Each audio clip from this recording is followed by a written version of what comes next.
Olá, tudo bem? Estamos aqui hoje gravando a Rota Tecnológica, segunda temporada, primeiro episódio. Para quem ainda não conhece a nossa primeira temporada, tá no nosso canal do YouTube, estejam convidados a assistir os 4 episódios da primeira temporada. Agora estamos aqui na segunda temporada, primeiro episódio. Eu sou Ana Silvia Santos, sou diretora executiva do Instituto Reuso de Água. Estou aqui com 2 grandes amigos, grandes especialistas, e vamos falar um pouco sobre tecnologia de reuso de água. Vamos desmistificar aí algumas questões no contexto de mitos e verdades. Então, eu tenho aqui do meu lado Marcos Valério, que é diretor da Veolia, da área comercial da Veolia.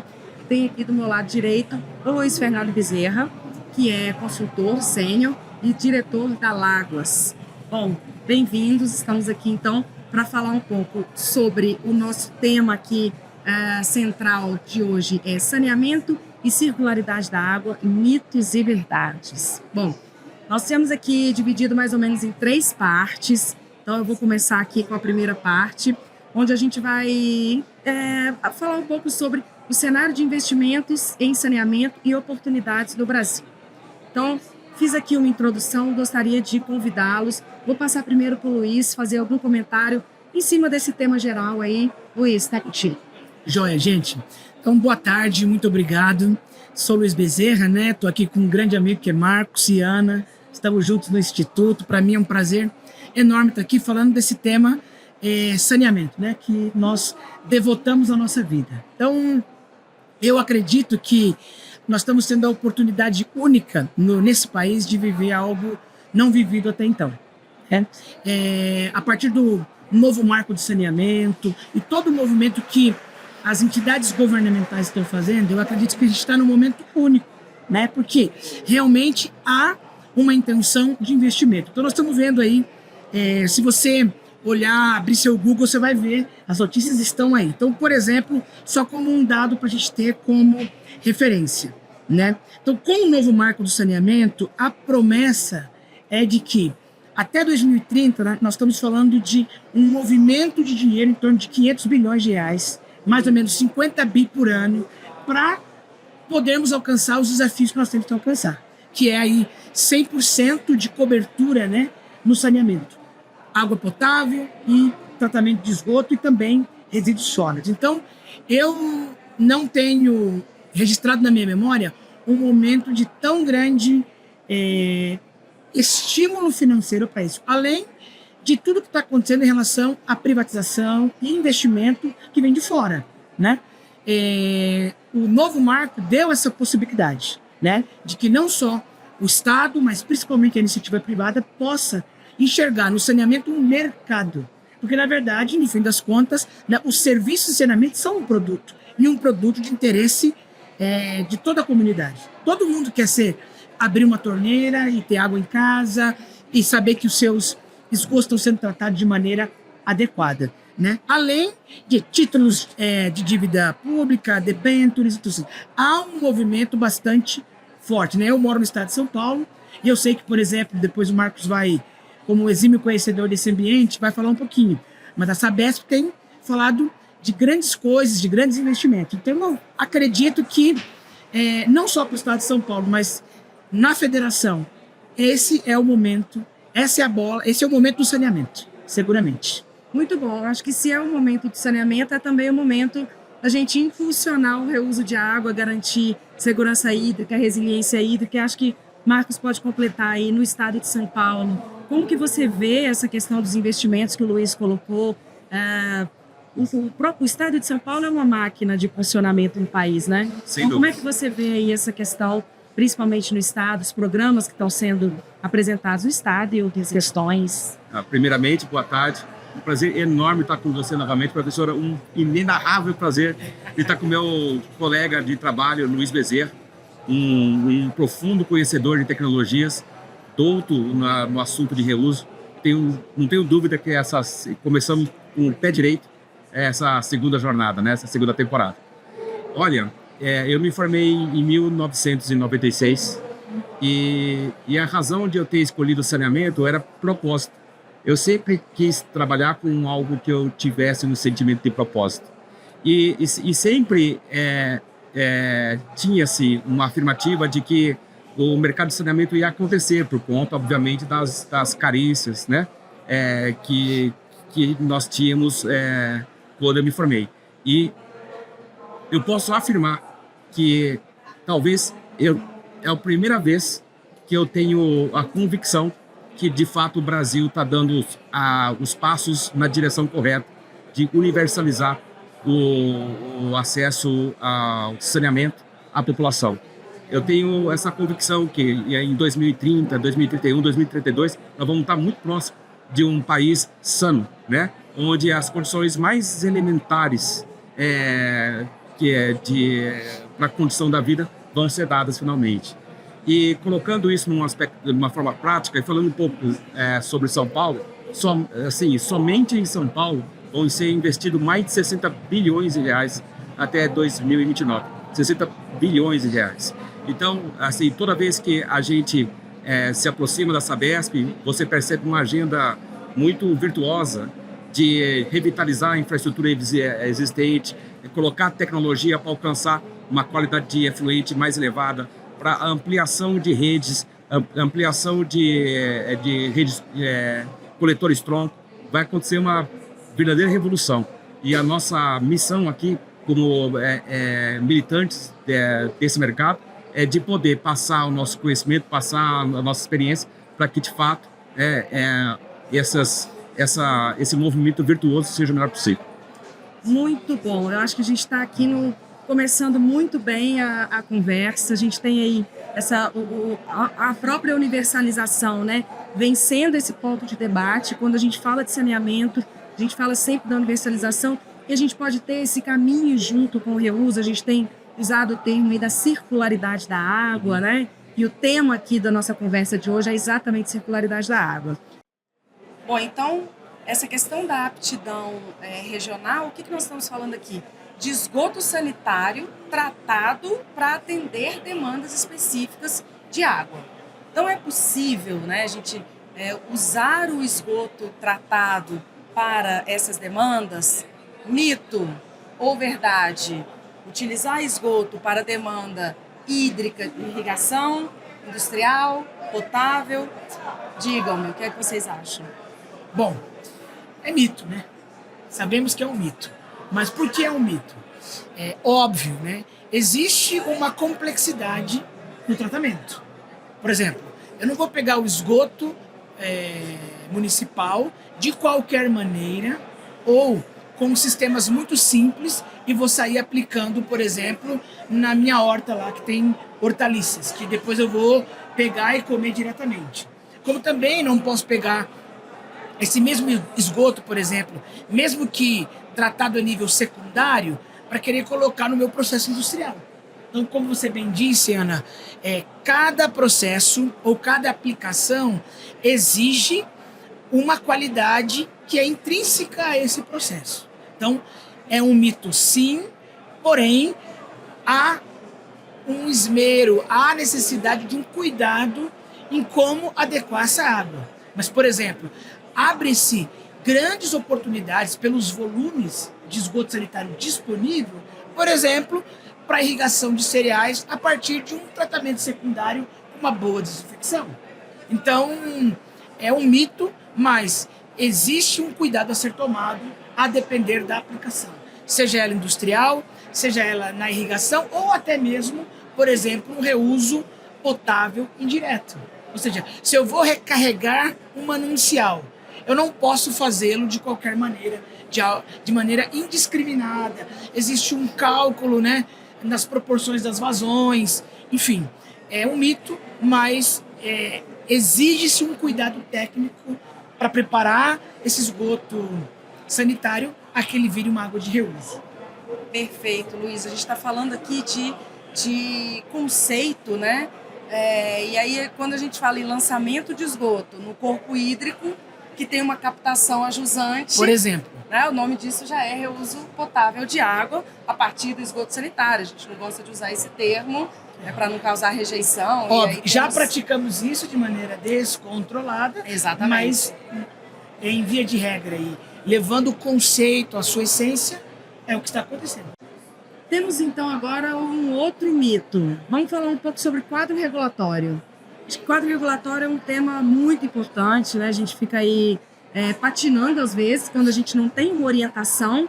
Então a gente tem conhecimento, tem infraestrutura, tem oferta, tem demanda, tem tecnologia, mas se a gente não tem uma regulamentação, a gente fica refém da ação, digamos, né?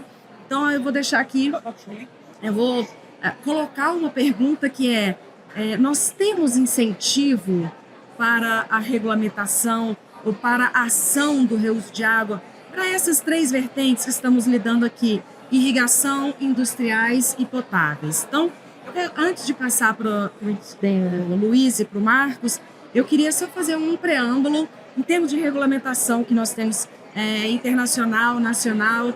Então, assim, rapidamente, primeira regulamentação de reuso no mundo é de 1918, da Califórnia. Um século já se passou. Não à toa, a Califórnia hoje já regulamentou o reuso potável. Já passou, aí já deu um grande salto. E aí temos, aí novamente falando da questão da aptidão e incluindo um outro elemento que é as condições meteorológicas, né, condições climáticas. Então temos países da região do Mediterrâneo, por exemplo, extremamente secos, que investiram e para que aquilo de fato acontecesse, é preciso ter uma regulamentação bem estruturada. E aí outros países do mundo foram se organizando e nós, no Brasil, a nossa situação não temos ainda uma regulamentação a nível federal estruturada, não temos um marco regulatório sobre o reuso de água no Brasil, a nível federal. Outros estados já se organizaram em relação às suas demandas, às suas perspectivas. O Marcos colocou aqui no bloco anterior, nós somos um país continental, temos nossas regiões têm diferenças brutais, né, em termos de desenvolvimento socioeconômico, climático, meteorológico, enfim. Bom, então nesse panorama de regulamentação de quadro regulatório frágil aqui, né, no Brasil, como é que você vê, Luiz, depois passo para o Marcos, como é que você vê essa questão ou seja, do impulsionamento aí? É ou não é? Um mito, é uma verdade? Não, eu acho que não é um mito. Na verdade, eu acho 2 coisas. A primeira é que nós não temos um quadro regulatório adequado. Essa é a minha opinião. Segundo, também não temos um incentivo para que isso aconteça. Mas isso não tem muito a ver com nossas vocações técnicas ou com a nossa capacidade técnica de fazer as coisas, mas o interesse político. Porque quando você vai legislar no Brasil, as coisas são muito complexas, né?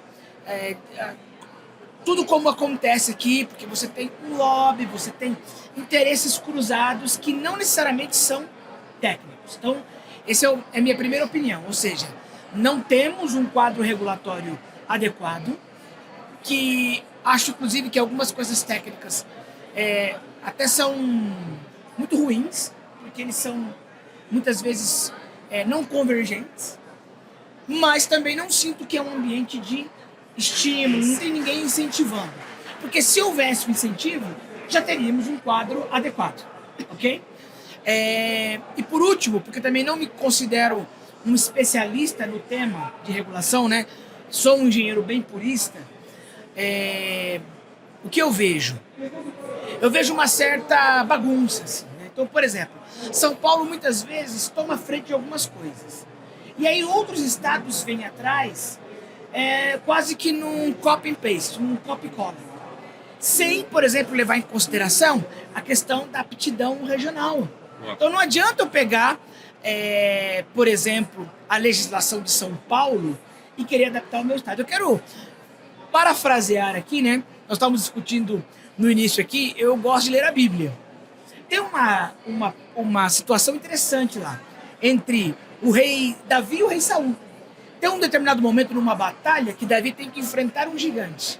E o rei Saul fala para ele, ó, usa aqui minha armadura, porque ele de fato era um guerreiro vencedor. E Davi era um homem de baixa estatura como eu. Então ele põe a armadura do cara e ele não consegue nem andar.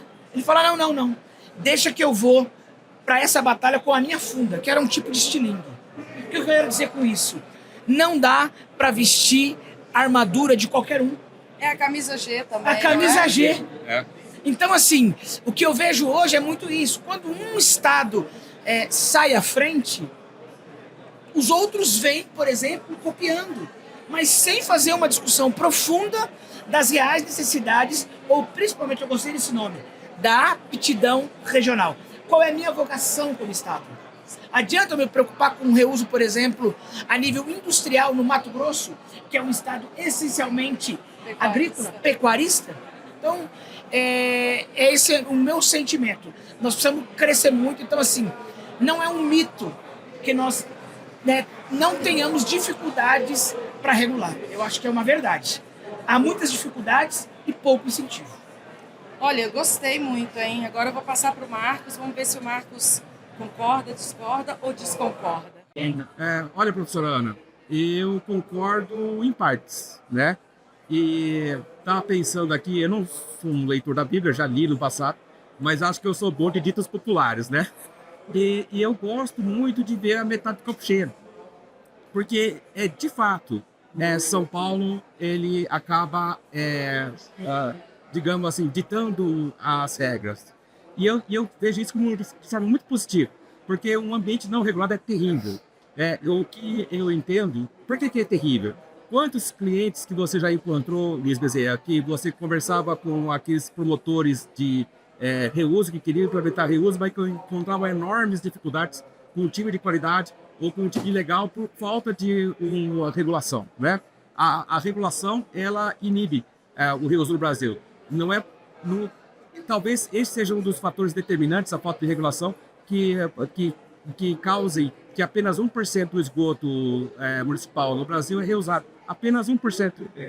Bom, então, eu vejo que a São Paulo, ao ACTESB, que está na iminência de lançar um decreto que disciplina o reuso potável direto, e os estados, como o Paraná, que já publicou um decreto que regulamenta o reuso até potável, vão ser os grandes edutores, e que se copiem, né? Ou, mais do que se copiem, que se ajuste, preferencialmente. Aí agora eu vou concordar com você, né? Você não pode fazer um copy-paste. Vai acontecer um copy-paste, não deveria ser um copy-paste, mas vai trazer muito mais benefícios do que... Porque não tem nada. Do que ter nada.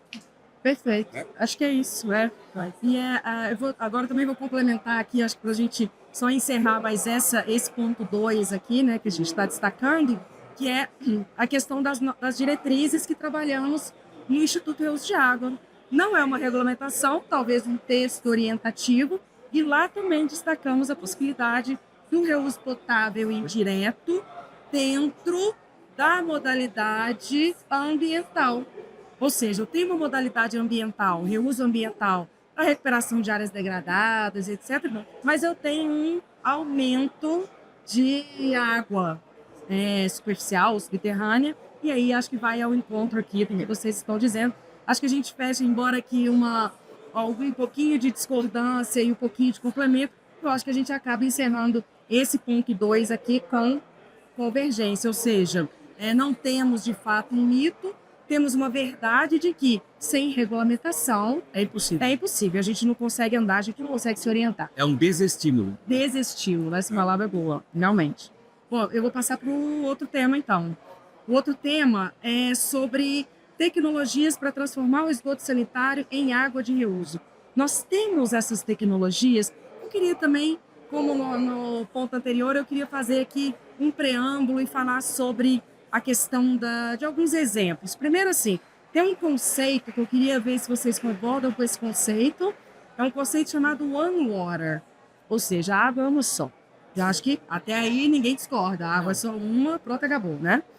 Independente aí da forma como ela está. No entanto, quando a gente trabalha esse conceito One Water dentro da gestão, nós estamos falando de possibilidades de uso da água para diversos fins. Então, não é raso pensarmos que o conceito One Water é só dizer que água do mar é água de chuva é água de esgoto é água, é raso.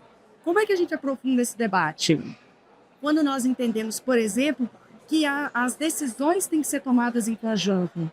Por que a turma de água, numa companhia de saneamento, por exemplo, trabalha com água e a turma de esgoto trabalha com esgoto?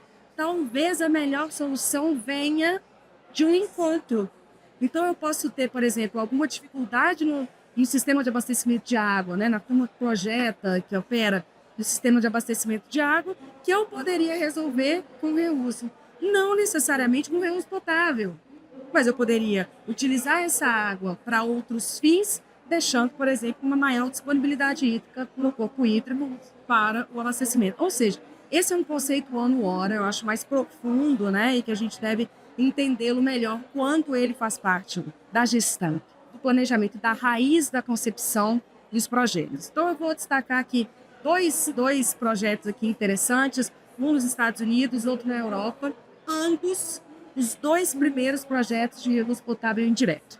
Nos Estados Unidos, 1978. Já se vão algumas décadas. Bom, e daí, então, como é que nasce esse projeto, né? Então, o efluente de Washington, D.C., ele é lançado num reservatório que vai abastecer outro estado. Então, aqui a gente tem, lá em 1978, um excelente exemplo, inclusive, de cooperação entre estados, né? Então, acho que aí é um ponto importante. E esse reservatório Ocupan, nos Estados Unidos, ele recebe o efluente, abastece a jusante e, muitas vezes, quando está em período de seca, a água para reuso representa 80% desse reservatório. Em dias normais, temperatura, pressão normal, 10%. E em períodos de seca, 80%. É um número bastante sólido, né? Bom, um outro exemplo interessante, eu vou deixar depois para vocês baterem a bola. Um outro exemplo interessante, também o primeiro reuso potável indireto, nesse caso da Europa, no Reino Unido. Então, na década de 90, no Reino Unido sofreu uma grande seca, e aí vem o impulsionador, né? A seca acaba sendo o impulsionador. Então, com essa grande seca, estudos começaram a ser realizados, uma década inteira aí de estudos. Olha, nós estamos falando da década de 90. Hoje nós já conhecemos isso. Lá em 1990 nós não conhecíamos. Ou seja, o que eu quero dizer é que deixaram um pouco facilitado para nós agora em 2025, né? Já se passaram aí mais de 30 anos, enfim. Então, a partir daí, uma década praticamente de estudos, e o projeto foi iniciado no ano 2003, um efluente que era lançado no corpo hídrico. Parte desse corpo hídrico, então, era captado para passar por uma estação de tratamento de membrana, osmose, etc. Depois voltava para a captação, ou seja, reuso potável indireto. Nós estamos falando de século passado e início de século. Então, vou deixar aí para vocês falarem sobre tecnologia, certamente entendem muito mais do que eu. Bom, eu acredito fortemente que, tecnologia nós já temos de sobra, né? E, como você bem mencionou, que já vem de algumas décadas, né? Para, inclusive, fazer um reuso potável direto. Sim. Ok? O caso da Namíbia, por exemplo, é um caso super emblemático de reuso potável direto. Mas eu não gostaria de, talvez, comentar esse tema, porque sempre o reuso potável direto, ele causa um desconforto, e eu acho que a gente tem um caminho grande pela frente antes de chegar nessa necessidade, né? Então eu quero pegar o gancho que você falou o seguinte: olha, muitas vezes esse reuso de água, ele vai ser feito de uma maneira para aliviar o corpo hídrico. E na indústria isso acontece muito. Então, por exemplo, eu vou pegar um caso da Veolia mesmo, tá? Indústria de alimentos e bebidas do interior de São Paulo, cidade de Itu. Então, qual foi a ideia? A ideia foi, não quero mais pegar a água potável vinda da rede. Eu tenho aqui 70, 80 metros cúbicos por hora de água de efluente industrial. Foi feito um retrofit no sistema atual, com introdução de tecnologias de membranas e tal, pela necessidade do processo, e chegou-se a uma água de grau potável.